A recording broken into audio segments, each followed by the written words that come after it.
¿Vos qué decís? ¿Milei por quién va a alentar este miércoles? ¿Por Inglaterra o por Argentina? Hay que ser un poco cuca para decir que va a alentar por Inglaterra, más allá de sus declaraciones ya conocidas por Margaret Thatcher y su afinidad con Inglaterra, ¿no? Pero está metido en una rara el presidente. Ya sabemos de que él tiene una realidad alternativa en la que el país va como pedo de buzo para arriba. Eso va por otro lado. Pero últimamente el presidente ha estado en una bastante rara. Se lo nota mucho, principalmente en Twitter, que retuitea fake news sobre Scaloni hablándole a las mengolinis de la vida. Es lisa y llanamente una fake news porque Scaloni no se mete en política, no es algo que él quiere hacer. Para nada. Incluso hay que ser honesto.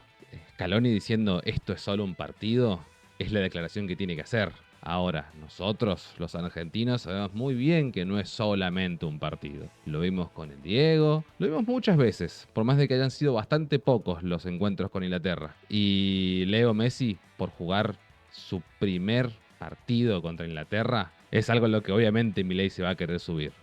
Ahora, lo que pasa en el país, yo creo que está completamente desconectado de lo que es la selección argentina. Así, les damos la bienvenida a TEMAP, el espacio que habita la neurosis argentina. Esta semana el gobierno armó un pacto judicial para blindarse en Libra, vendió la soberanía naval en el extremo sur del país. Caputo reconoció que el swap que hicieron con Estados Unidos se tiene que renegociar. Bueno, y la industria sigue cayendo. Y fuera de ese contexto, en el mundo, Irán otra vez cerró Hormuz. Somos un equipo pequeño, pero con la enorme convicción de que la información es vital.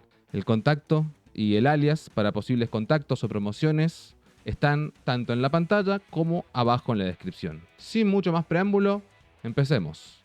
Política nacional. El gobierno armó esta semana la maniobra más explícita que se haya visto en una causa judicial de estas características. El juez Pablo Bertuzzi, que integra la Sala Primera de la Cámara Federal, debía votar si ratifica o revoca el fallo del juez Martínez de Giorgi, que apartó a los querellantes de la causa Libra. El problema para el gobierno es que Bertuzzi concursó para continuar en su cargo y tenía incentivos para mostrarse independiente. La solución: el ministro de Justicia Máiquez le envió el pliego al Senado y lo aprobaron. Bertuzzi quedó confirmado en el cargo. A cambio, se espera que vote junto a Mariano Llorens para ratificar el fallo que desactiva la causa más importante que pesa sobre Javier y Karina Milei. La fiscal Cecilia Incadorna, que aspiraba a ese cargo, recibió un llamado para avisarle que Máiquez movía el pliego de Bertuzzi. Fue una gentileza, o una advertencia. La causa Libra involucra pérdidas estimadas de 250 millones de dólares para miles de inversores estafados. La arquitectura institucional que debería investigarla está siendo comparada con pliegos. Adorni, mientras tanto, siempre está Adorni dando vueltas, él sigue con custodia oficial y auto del Estado. La diputada Marcela Pagano lo denunció formalmente. El ex jefe de gabinete ya no tiene ningún cargo público. No existen denuncias formales de amenazas en su contra y, sin embargo, continúa con custodios del Estado y vehículos del Estado. El nuevo vocero, Adrián Rabier, confirmó que Karina autorizó la continuidad de la custodia por motivos de seguridad. El Estado que le ajustó las vacunas, los medicamentos oncológicos y el gas en invierno a la gente tiene presupuesto para custodiar a un exfuncionario que ya ni siquiera ocupa ninguna función. El Frente Judicial no fue el único donde el gobierno cedió soberanía esta semana. Tenemos tres noticias separadas, pero con un mismo patrón. El embajador israelí en Argentina, Eyal Sela, anunció que Israel está iniciando gestiones para abrir un consulado honorario en Ushuaia, en la provincia de Tierra del Fuego, Antártida e islas del Atlántico Sur. Estamos en el mejor momento de las relaciones entre Argentina e Israel, dijo Sela. La provincia de Tierra del Fuego es la misma que en su nombre incluye las islas del Atlántico Sur. Un consulado de Israel en Ushuaia sería, jurídicamente, un reconocimiento de que esas aguas son jurisdicción argentina, pero también sería, diplomáticamente, una presencia israelí en el extremo sur del continente con acceso a la Antártida. El gobierno lo presenta como profundización del vínculo bilateral. Los especialistas en política exterior se preguntan qué negó Argentina a cambio. En ese mismo contexto, el gobierno avanza con la venta de un predio de casi 3.000 metros cuadrados de la base naval de Ushuaia, declarado sin utilidad. Militares cuestionan públicamente la decisión, señalando que ese predio había sido analizado para instalar una base naval integrada con capacidad de operación en el Atlántico Sur y la Antártida. La promesa del gobierno es que el dinero de la venta volverá a las Fuerzas Armadas para reequipamiento. La historia del ajuste muestra que cuando el dinero se obtiene vendiendo activos estratégicos, rara vez regresa al sector que lo cedió. Y para completar el cuadro, la Armada Argentina detectó el movimiento del buque de guerra británico HMS Midway, navegando en dirección al estrecho de Magallanes desde las Islas Malvinas, sin comunicación previa a las autoridades nacionales, violando los mecanismos de confianza militar vigentes desde la posguerra. El gobierno no emitió ninguna protesta formal. El país que firmó los acuerdos de Isaac en Tel Aviv no le pide explicaciones a Londres por un buque de guerra que cruza sus aguas sin avisar. Otro frente de soberanía que suma presiones. El gobierno prepara un paquete de reformas para crear un Consejo de Seguridad Nacional modelado sobre el de Estados Unidos de 1947 que dio origen a la CIA. La nueva estructura reuniría al presidente, los ministerios de Seguridad y Defensa, Cancillería, la CIDE y el Estado Mayor Conjunto para coordinar la respuesta al narcotráfico y al crimen organizado. Los críticos advierten que la concentración de inteligencia en un organismo presidencial sin control parlamentario efectivo reproduce el modelo que en otras épocas argentinas terminó mal. La situación económica completó un cuadro que Caputo intentó presentar como controlado, pero que los números contradicen. En una conferencia de prensa, donde intentó transmitir calma sobre los vencimientos de deuda, Caputo dejó escapar una frase que abrió una discusión que él no quería. El swap con Estados Unidos de 20.000 millones de dólares no puede usarse automáticamente ni ingresa a las reservas. Y si Argentina necesitara activarlo otra vez, habría que volver a negociar con Estados Unidos. El swap, que el gobierno había presentado como un colchón financiero sólido, resulta ser una línea de crédito condicional a la buena voluntad de la administración Trump. Para cubrir los vencimientos, el gobierno oficializó dos nuevas operaciones de endeudamiento, 2.000 millones de dólares con la BBVA y Santander, y 1.200 millones más con la Deutsche Bank. Comisión cobrada por los bancos, 16 millones de dólares. El plan financiero del gobierno prevé cubrir los vencimientos de 2026 y 2027 tomando nuevos préstamos, dejando una bola de deuda cada vez más grande para 2028. Qué raro. Qué raro. Tomar deuda cuando no te alcanza para pagar y cuando no puedas pagar esa deuda, tomar más deuda para seguir pagando. Lo que sí, cómo se da el contexto que le toca a ellos hacerlo, ¿no? Porque siempre les termina quedando como la pelota justo en el pie cuando les toca. Imagínate si esto no hubiese tocado, no sé, con un gobierno distinto. No tenés que dudar del mayor experto en crecimiento económico con y sin dinero, por favor. Soy especialista en temas de crecimiento económico con y sin dinero. Sigamos, ¿vale? Es verdad, tenés razón. En ese contexto, Milei anunció que trabaja con un mecanismo de shutdown del poder ejecutivo. Cuando te agotás el presupuesto, no se puede gastar más y se apaga el Estado. La propuesta, inspirada en el modelo estadounidense, tiene una trampa que el propio modelo de Estados Unidos demuestra. Cuando se apaga el Estado, los que sufren son los empleados públicos que no cobran, los servicios que no se prestan y los ciudadanos a los que justamente el Estado necesita. Los que no sufren son los que tienen otro colchón. Y el gobierno, que lleva 2 años apagando el Estado por las malas, quiere ahora formalizarlo por ley. Jorge Mas, el empresario estadounidense dueño del Inter de Miami, donde juega Lionel Andrés Messi, se adjudicó la construcción del gasoducto que unirá Vaca Muerta con el Golfo de San Matías, obra clave del proyecto Argentina LNG para exportar gas al mundo. El dueño del club de Messi construirá la infraestructura energética estratégica argentina. No es necesariamente malo que entren inversores extranjeros en infraestructura. Lo que sí merece la atención es el patrón. Transenera Genella Edison, Hidrovía Los Nois y Jan de Null, AISA licitada, gasoducto LNG a Mas y a Bonatti. Bueno, la Argentina estratégica se redistribuye por ahí. Miremos lo que vive la gente. La Argentina de Milei. La industria cayó 5,7% interanual en mayo. Es el resultado más duro del año. En el acumulado enero-mayo, la caída es del 3,1%. Los rubros más golpeados son textiles con menos 26,2%, maquinaria menos 23,4%, autos menos 15,9%, ropa y calzado menos 14,7%. No es un sector, es la base del empleo industrial argentino la que se está cayendo. Caputo, en ese mismo contexto, salió a afirmar que se vienen los mejores 18 meses de este gobierno, que es lo que hace siempre prácticamente. Yo creo que lo contratan para eso. Dice que estamos en niveles récord de consumo, aunque inmediatamente aclaró que el consumo ahora se hace en plataformas online. Supuestamente, según Caputo, el supermercado del siglo XXI es el teléfono. Para las familias que se saltan la comida, yo no sé si la metáfora cierra, la verdad. El presupuesto educativo cayó a la mitad en 2 años. 43,2% en 2024 y otro 7,9% en 2025 en términos reales. La discontinuación del Fondo de Incentivo Docente explicó gran parte de ese recorte. En varias provincias los salarios docentes cayeron más del 10% solo por ese motivo, y el informe del CEPA sobre el primer trimestre del 2026 es demoledor. El gasto público cayó un 34% en términos reales respecto de 2023. Salud, educación, ciencia, infraestructura, desarrollo social, todo en rojo. Lo que sí subió, el presupuesto de inteligencia y el pago de la deuda. El gobierno prepara además una nueva ola de 27.000 despidos en el Estado, apuntando principalmente a organismos descentralizados: CONICET, INDEC, INTA, INTI, SENASA, ANSES, ENARGAS, ENRE, ENACOM y CONEAU. Son los organismos que producen ciencia, controlan alimentos, pagan jubilaciones y regulan la energía que pagamos todos. La reducción representa el 10% de la planta estatal y el gasto en inteligencia sigue creciendo. La cadena de cierres de esta semana fue una de las más largas desde que empezamos a hacer el programa.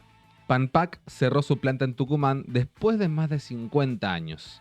75 trabajadores llegaron a trabajar y encontraron los portones cerrados, sin luz, con seguridad privada impidiendo el ingreso y sin haber recibido ningún telegrama de despido. La empresa fabricaba bolsas para la industria azucarera. En sus mejores años llegó a emplear a 300 personas. La empresa DAS cerrará definitivamente su planta en El Dorado el 17 de julio. 150 trabajadores serán despedidos. Crucianelli, la autopartista cordobesa, cerró sin aviso ni telegramas. 20 familias que llegaron a trabajar se encontraron con los portones soldados directamente. Entre los trabajadores hay un hombre de 63 años que perdió parte de 2 dedos en un accidente laboral en esa misma fábrica, y el que hace 8 meses no le hacen aportes a la obra social. Su esposa tiene diabetes y no puede dejar los medicamentos.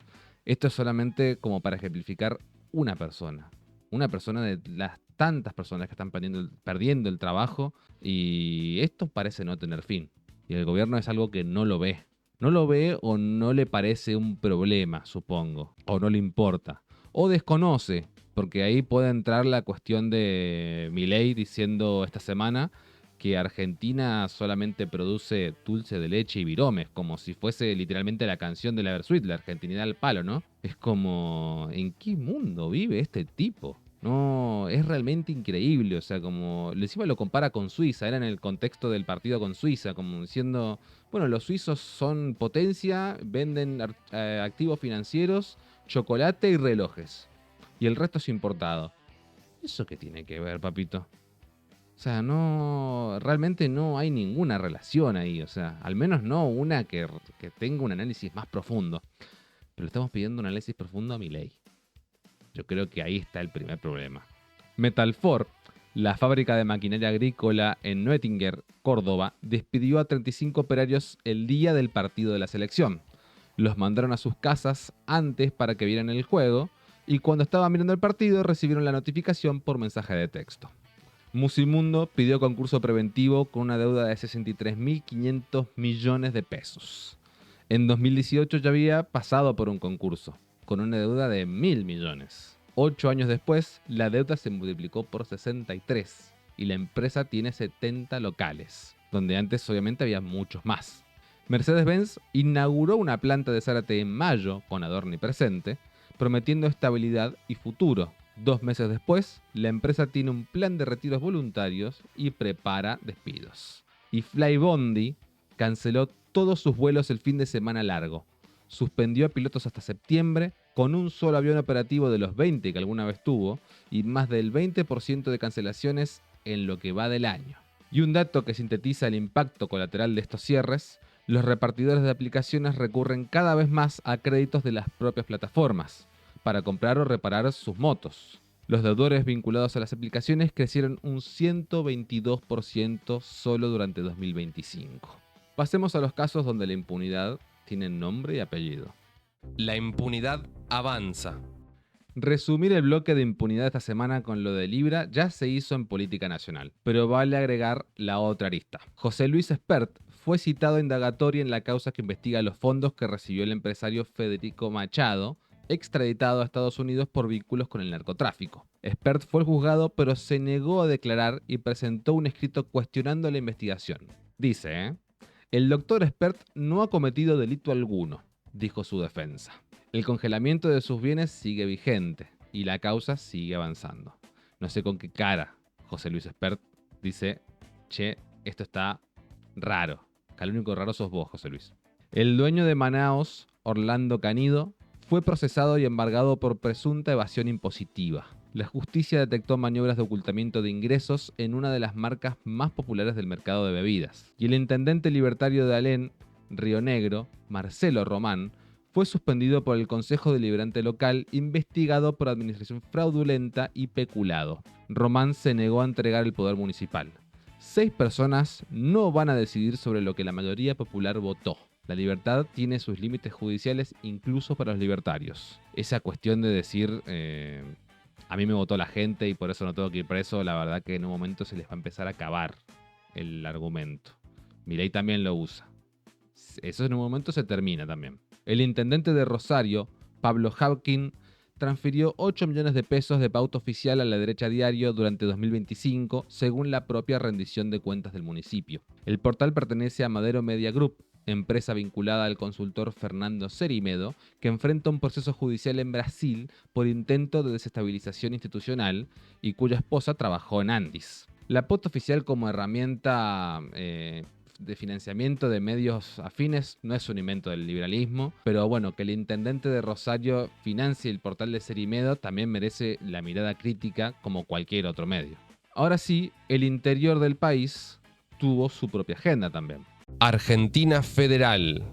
El gobierno nacional redujo un 87% las transferencias no automáticas a las provincias en junio. Los distritos más afectados son los que no aportaron votos claves en el Congreso. El ajuste federal tiene una geografía bastante precisa. El senador Berni presentó un proyecto para que todos los delitos de narcomenudeo vuelvan a ser competencia exclusiva de la justicia federal, derogando la ley provincial de 2004 que la había descentralizado. El fiscal de Córdoba, que la semana pasada admitió en una reunión reservada que la guerra contra el narcotráfico no se puede ganar, también apoya la refederalización. Hay consenso de diagnóstico, evidentemente. El problema es que la justicia federal tampoco tiene los recursos ni la independencia para hacer lo que no pudo hacer la provincia. Mendoza tuvo sus propias noticias esta semana también. Mendoza, tierra de contradicciones. Desde el 13 de julio, el pasaje del colectivo y metro tranvía en Mendoza sube un 20%, de 1.400 pesos a 1.680. Los descuentos para estudiantes, jubilados y personas con discapacidad se mantienen. El aumento es la respuesta provincial a los aumentos nacionales en combustible y energía que encarecen el transporte. La cadena de traslados a costos llega siempre al mismo bolsillo. En el marco del debate por los recursos estratégicos, Mendoza sigue mirando con atención la ley de glaciares, cuya reforma ya es ley, pero tiene cautelares judiciales activas. La provincia depende de los glaciares para hasta el 69% del caudal del río en años secos. Los diputados mendocinos que votaron a favor de la reforma siguen siendo una pregunta abierta en la agenda política provincial, como Lisandro Oñeiro y Pamela Verasay de la UCR, y de la Libertad Avanza, como Mercedes Llano, Facundo Correa Llano, Álvaro Martínez, Julieta Metral Asensio y cómo olvidarnos de Luis Petri, quien enfrenta una denuncia penal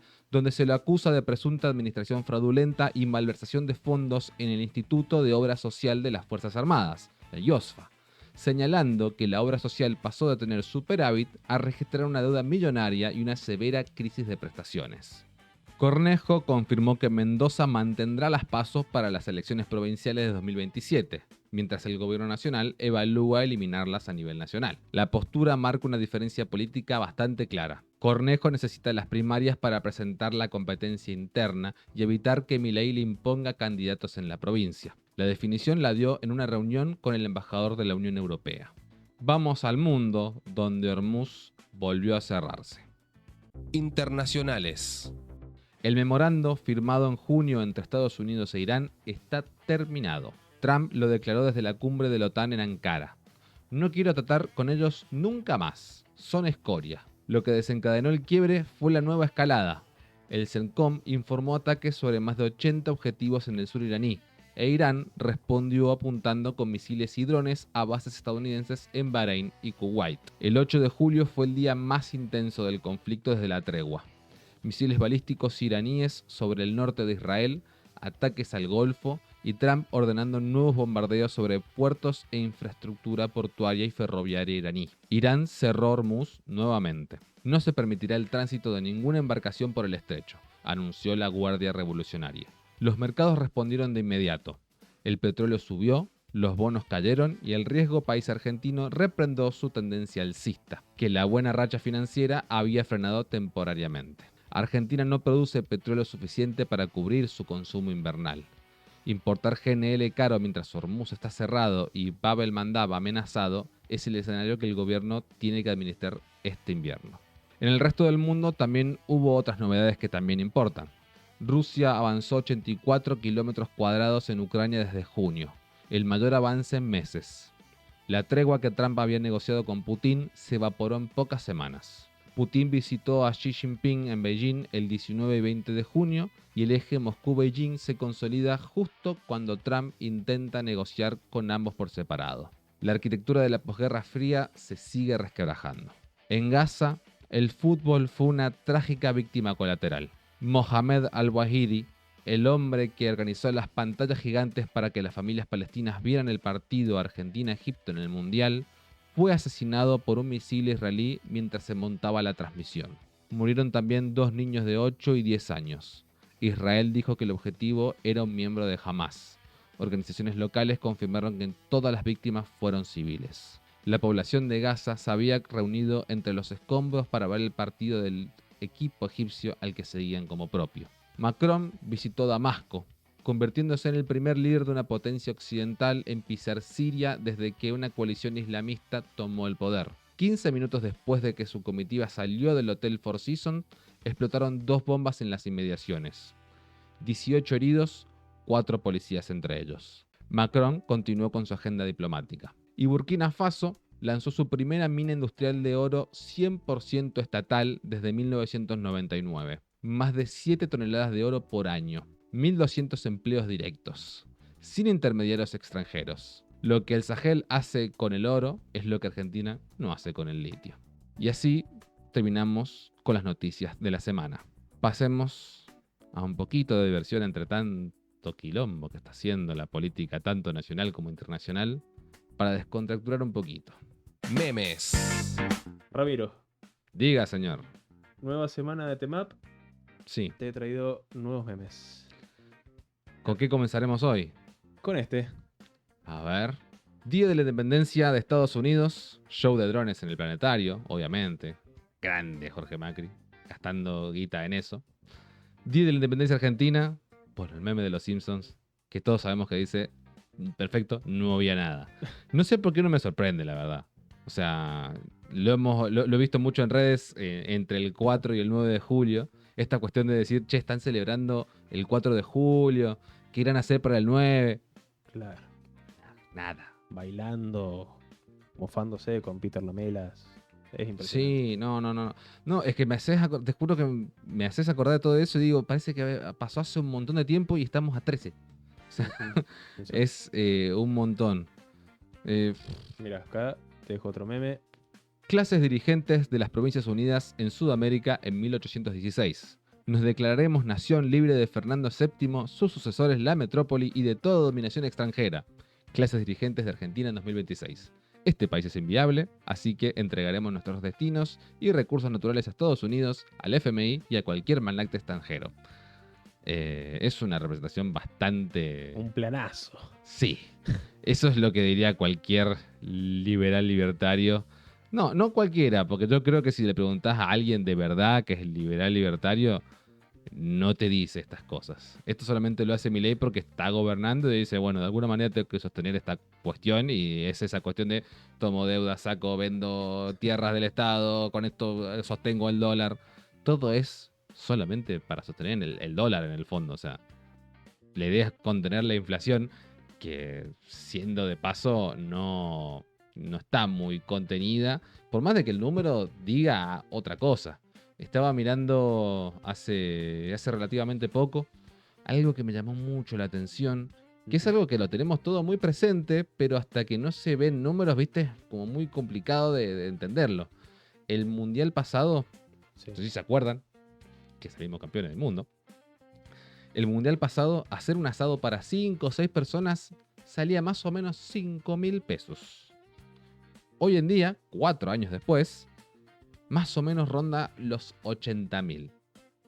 ¿De qué inflación contenida estamos hablando? O sea, literalmente le dieron. Es como vos decís, de a poquito tenés una grieta en un muro, va saliendo de a poquitito, che, tenemos que frenar la grieta.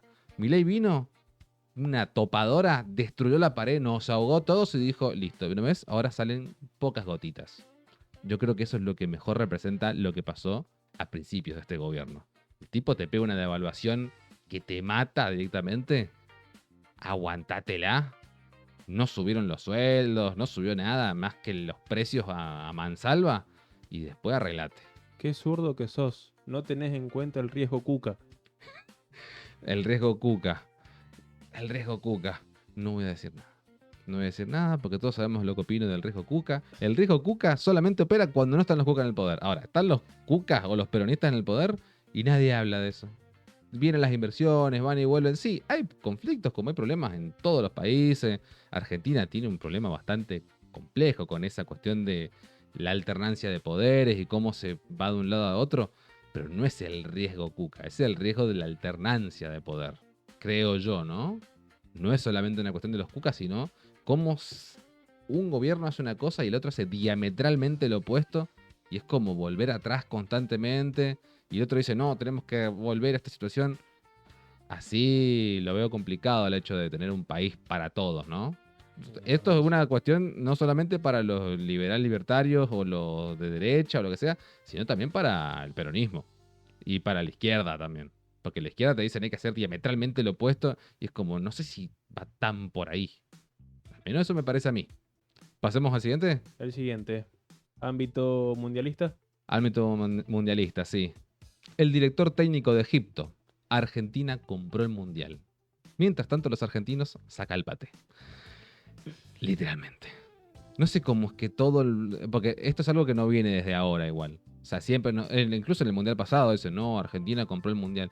Flaco, no tenemos un peso. Estamos comiendo lo que encontramos en el piso prácticamente. O sea, las noticias de que estamos comiendo carne de burro, ¿de qué estamos hablando? ¿Cómo vamos a comprar nosotros el mundial?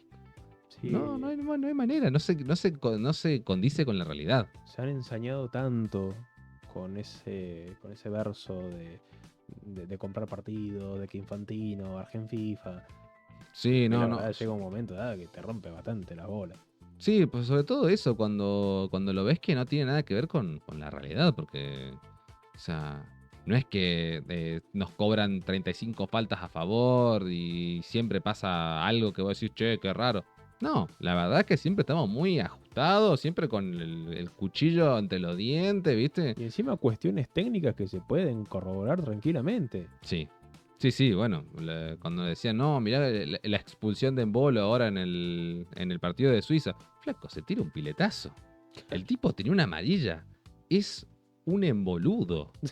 Emboludo. ¿Cómo te vas a tirar con una amarilla puesta si existe el VAR, No papito? digas eso que después va a terminar como Eve Casado. Ay, Dios mío. No, pero es principalmente con vos, Embolo, ¿eh? Sos emboludo. ¿Cómo vas a hacer eso en un mundial, papito? Igual hay que decir, si el árbitro no sacaba la amarilla a Paredes, pasaba de largo, ¿eh? Sí. Pasaba de largo. Ahora, sí, qué sé yo, había algunas situaciones que vos decís es raro, pero es raro en todos los partidos. Hay Todos los partidos hay cosas raras, ¿sí? Sí, en todos los partidos hay cosas raras.